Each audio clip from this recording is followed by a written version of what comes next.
They don't ask questions at my press conferences now, so, we'll just get the message out on the road. The press gallery at the leadership level has taken, an anti-conservative view. I have trouble believing that, frankly, a Liberal Prime Minister would have this problem.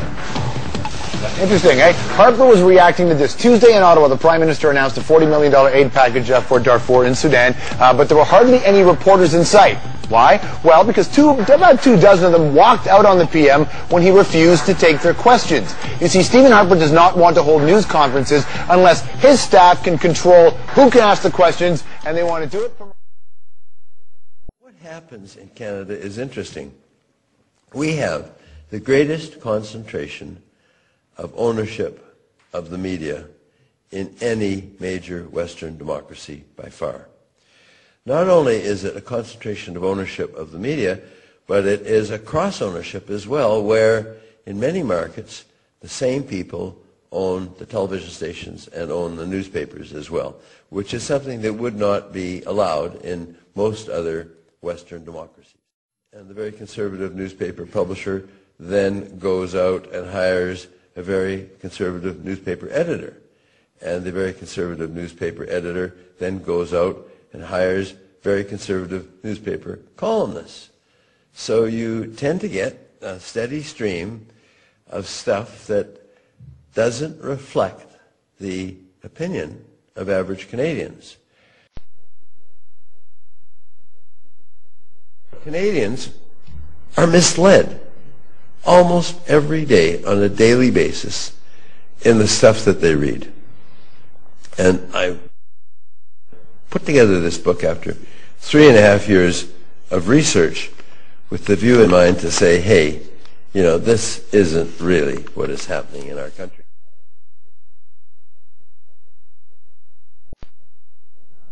Thank you. Prime Minister, since you were elected, you've risen dramatically in the polls, amid general applause in the media for everything your government has done, from Afghanistan, the budget, softwood lumber, you name it, while the Liberals continue to be covered and described in the media as leaderless, divided, and even corrupt. So a lot of people inside and outside the media were surprised to hear that you think the media is biased against you. Do you have any actual evidence of that, and would you be specific? Well, I think, Terry, I think this kind of this stuff with the government and the press gallery, I think, frankly, it's all inside Ottawa stuff. I think what's unfortunate is when, we make ourselves available to the media, the press gallery will not allow journalists to ask questions. If journalists want to ask questions, to me, that should be their choice. And they're the ones who suffer because, and to say otherwise, I don't think the public cares. So I think it's unfortunate, but that's something the press gallery is going to have to work out among itself. With respect, Prime Minister, isn't it the case that that simply isn't true, what you've just said? The press gallery, as I understand it, takes the position that they're entitled to pick who asks the questions. Your government, as I understand it, is insisting that your staff should pick who asks the questions, as Dimitri just did when he called upon me. Well, when we set up a press conference, we set up a press conference. In my view, if journalists want to ask questions, they should be able to. It's not up to the press gallery to make that decision for them. But, as I say, it's unfortunate for those who want to ask questions.